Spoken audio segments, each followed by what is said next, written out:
मुंबई विद्यापीठानं उन्हाळी सत्राच्या नियोजित परीक्षा पुढे ढकलण्याचा निर्णय घेतलाय। सीईटीच्या परीक्षांमुळे विद्यापीठाच्या परीक्षेला आता त्या पुढे ढकललेल्या आहेत। मुंबई विद्यापीठानं सुधारित वेळापत्रक संकेतस्थळावर जाहीर केलंय। पश्चिम रेल्वेच्या मुंबई विभागातील काही स्थानकांमध्ये स्टॉलधारक प्रवाशांना लुटतायत।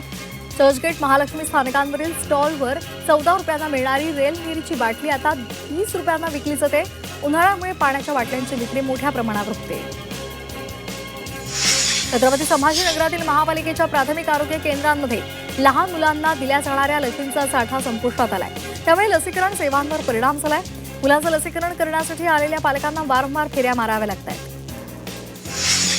कर्जत उपजिल्हा रुग्णालयासंदर्भात एक गंभीर बाब समोर आली आहे। रुग्णालयामध्ये स्त्रीरोग तज्ज्ञ डॉक्टरांची नेमणूक असताना सुद्धा ते प्रत्यक्षामध्ये दुसरीकडे कार्यरत आहेत। मात्र त्यांचा पगार कर्जत रुग्णालयामधूनच दिला जात असल्याचा आरोप करण्यात आला आहे। छत्रपती संभाजीनगर महापालिकेनं 1.5 कोटी रुपयांचे विकास शुल्क माफ करायला नकार दिला। त्यामुळे शहरातील मध्यवर्ती बस स्थानकाचा प्रकल्प गेल्या 6 वर्षांपासून रखडलाय। आता हा प्रकल्प पीपीपी तत्वावर उभारण्याचा निर्णय घेण्यात आला असून लवकरच निविदा प्रक्रिया राबवली जाणार आहे। छत्रपती संभाजीनगरात मोठ्या प्रमाणात वाहतूक कोंडी होते। वाहतूक पोलिसांच्या दुर्लक्षितपणामुळे शहरातील मुख्य रस्त्यांवर पार्किंगची कोणतीही शिस्त उरलेली नाहीये। कारवाई केवळ दुचाकीस्वारांपुरतीच मर्यादित असल्याचा आरोप नागरिक करतायत। अकोल्यामध्ये जुनं शहर भागामध्ये 2 गटांमध्ये वाद झाला। या तरुणांनी दारूच्या नशेत दगडफेक केली। या घटनेमुळे परिसरामध्ये तणाव पसरला होता। त्यामुळे तरुणांवर कारवाई करा अशी मागणी केली जाते। पालघरच्या डहाणूमध्ये आंतरराष्ट्रीय महिला दिनाच्या दिवशीच एका गर्भवती महिलेला प्रसूतीसाठी रुग्णालयामध्ये धावपळ करावी लागली। डहाणूच्या कॉटेज रुग्णालयामधल्या वैद्यकीय अधिकारी नसल्याचं कारण देत गर्भवती महिलेला शासकीय रुग्णालयानं ॲडमिट करून घ्यायला नकार दिला। या घटनेमुळे गर्भवती महिलेच्या नातेवाईकांनी संताप व्यक्त केला। हिंगोली वाशिम मुख्य रस्त्याची दयनीय अवस्था झाली आहे। रोडवरील डांबरी रस्त्यावर मोठ्या प्रमाणात खड्डे पडलेत आणि त्यामुळे हिंगोली शहरामध्ये वाहतुकीची मोठी कोंडी होते।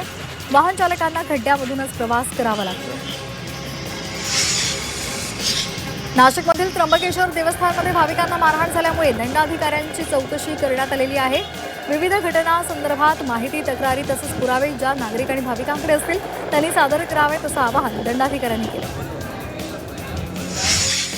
राज्य परिवहन महामंडळानं महिलांना मिळणारी 50% भाडे सवलत तसंच 75 वर्षांवरील ज्येष्ठ नागरिकांना मिळणाऱ्या मोफत प्रवासासाठी नॅशनल कॉमन मोबिलिटी कार्ड सक्तीचं केलंय। गैरवापर टाळण्यासाठी व्यवहारामध्ये पारदर्शकता आणण्यासाठी हे डिजिटल व्यवस्था लागू करण्यात आली। नवी मुंबईमध्ये भारताच्या विजयाचा जल्लोष साजरा करण्यात आला। जोरदार फटाक्यांची आतषबाजी करत डीजेच्या तालावर नाचत विजयाचा आनंद साजरा करण्यात आला।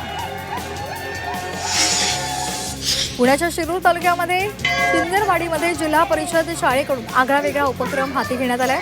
शाळेच्या परिसरामध्ये आठवडी बाजार भरवण्यात आला तसंच खाऊ गल्लीचं सुद्धा विविध स्टॉल्स उभारून विद्यार्थ्यांना खरेदी विक्रीचा प्रत्यक्ष अनुभव दिला गेला। विद्यार्थ्यांना पैशांचं महत्त्व आणि व्यवहार ज्ञान प्रत्यक्षात अनुभवातून समजावं यासाठी हा उपक्रम राबवला गेला। अहिल्यानगरातील पारनेरमध्ये मोफत महाआरोग्य शिबिराचं आयोजन करण्यात आलं। शरद पवार यांच्या संसदीय कारकिर्दीला 60 वर्ष पूर्ण झाल्याबद्दल आणि अजित पवार यांच्या स्मरणार्थ निलेश लंके यांच्या प्रतिष्ठानच्या वतीनं या शिबिराचं आयोजन केलेलं आहे। या शिबिरामध्ये सर्व रोगांचे उपचार मोफत करण्यात आले। अहिल्यानगरातील मढीमध्ये चैतन्य कानिफनाथ महाराज यात्रेचा रंगपंचमीचा सोहळा मोठ्या प्रमाणावर उत्साहात पार पडलेला आहे। कानिफनाथ महाराजांच्या दर्शनासाठी पहाटेपासूनच भाविकांच्या रांगा लागल्या होत्या। राज्याच्या कानाकोपऱ्यात आलेल्या लाखो भाविकांनी महाराजांच्या समाधीचं दर्शन घेतलं। कल्याणमधील फळे गावातून कुलदैवताच्या काठीचं सागावकडे प्रस्थान झालंय। कानिफनाथ महाराजांचा छबिना उत्सव हा भिवंडी तालुक्यातील सागावमध्ये भरत असतो आणि या सोहळ्यामध्ये अनेक तरुण आणि नागरिक सहभागी झालेत। भिवंडीमधील अनेक गावातील शेतकऱ्यांच्या जमिनी मोठ्या प्रमाणात बाधित झाल्यात। विविध ऊर्जा प्रकल्पांचे मनोरे उभे करण्यासाठी आणि वीज वाहन तारांचं जाळं उभं करण्यासाठी जमिनी बाधित केलेल्या आहेत। मात्र या जमिनीचा अत्यल्प मोबदला शेतकऱ्यांना दिला जातोय। छत्रपती संभाजीनगर महापालिकेच्या तिजोरीमध्ये यंदा मालमत्ता कर आणि पाणीपट्टीच्या माध्यमातून विक्रमी रक्कम जमा झाली आहे। पालिकेच्या इतिहासात प्रथमच कर वसुलीनं 200 कोटींचा आकडा पार केलाय। 1 एप्रिल ते 2 मार्च या कालावधीमध्ये एकूण 208,64,10,000 रुपयांची वसुली करण्यात आली आहे। नवी मुंबईमधील घणसोलीमध्ये सीएनजी पंपावर अचानक आग लागली। या आगीमुळे नागरिकांमध्ये भीतीचं वातावरण पसरलं होतं. यावेळी अग्निशमन दलाच्या गाड्या सुद्धा दाखल झाल्यामुळे आगीवर नियंत्रण मिळवण्यात यश आले. वाशिम जिल्ह्यामध्ये काही शेतकऱ्यांनी रबीमध्ये ज्वारी पिकाची पेरणी केली. पीक चांगलं बहरलंय. वातावरण अनुकूल राहिल्यामुळे भरघोस उत्पादनाची अपेक्षा व्यक्त केली जाते. मात्र पक्ष्यांपासून नुकसान टाळण्यासाठी शेतकऱ्यांना शेतामध्ये राखण करावी लागते. वाशिममध्ये बाजारामध्ये चिया पिकाच्या दरामध्ये घसरण झाली आहे. जिल्ह्यामधील बाजार समित्यांमध्ये चियाला 15,600 रुपये प्रति क्विंटल दर मिळतोय. त्यामुळे चिया उत्पादक शेतकऱ्यांची चिंता वाढली आहे. वाशिम जिल्ह्यामध्ये तापमानामध्ये वाढ होत असतानामुळे भूजल पातळी खालावत चालली आहे. त्यामुळे अनेक भागातील घरगुती बोअरवेलमधील प्रमाण पाण्याचं हे कमी झालंय. काही ठिकाणी बोअरवेल कोरड्या पडलेल्या आहेत आणि त्यामुळे पुढल्या काळात पाणी टंचाईचा प्रश्न उद्भवणार असल्याची शक्यता वर्तवली जाते. वाशिम जिल्ह्यामध्ये 7,000 विद्यार्थ्यांचं आधार प्रमाणीकरण पूर्ण झालेलं नाही. शालेय विद्यार्थ्यांना शासनाच्या विविध योजनांचा लाभ मिळण्यासाठी आधार प्रमाणीकरण आवश्यक आहे. प्रमाणीकरण पूर्ण न झाल्यास विद्यार्थ्यांना योजनेचा लाभ मिळण्यास अडचणी येण्याची शक्यता आहे. पिंपरी चिंचवड शहरातील कामगार नेते यशवंत भोसले यांनी पंतप्रधान नरेंद्र मोदी यांच्या सन्मानार्थ शांतता रॅलीचं आयोजन केलेलं आहे. या रॅलीमध्ये मोठ्या संख्येनं शहरातील नागरिक सहभागी झाले. देशातील शांतता ही नरेंद्र मोदी यांच्या आंतरराष्ट्रीय पातळीवरच्या मुत्सद्देगिरीचा विजय असल्याचं भोसले यांनी स्पष्ट केलं.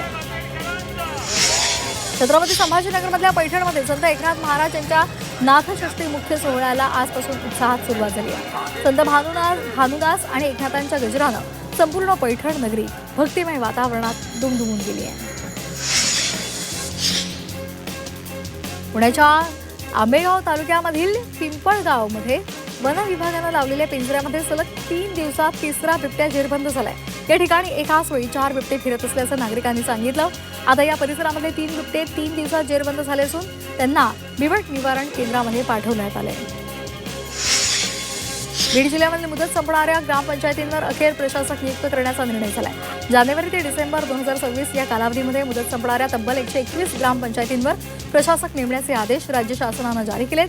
प्रशासकीय कारणांमुळे ग्रामपंचायत निवडणुका लांबणीवर पडल्यामुळे हा निर्णय घेण्यात आला आहे.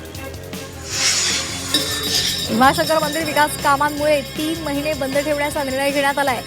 मात्र आता मंदिर पुन्हा सुरू होण्याचा कालावधी हा अवघा 1च महिना शिल्लक असतानाच अनेक कामं अद्यापही अपूर्ण आहेत. त्यामुळे मंदिर भाविकांसाठी खुलं होणार का असा प्रश्न उपस्थित केला जातोय. बीडच्या आष्टी तालुक्यामधील म्हसोबाची वाडीमध्ये अजय शेकडे या तरुणाची भारतीय सैन्य दलात आर्मी ऑफिसरपदी निवड झाली आहे. लास्टमन ऑफिसरपदी निवड होताच ग्रामस्थांनी मोठ्या जल्लोषात त्याची मिरवणूक काढली. केवळ 1,000 लोकसंख्या असलेल्या या गावातील 11 जण भारतीय सैन्य दलात देशसेवा करतात.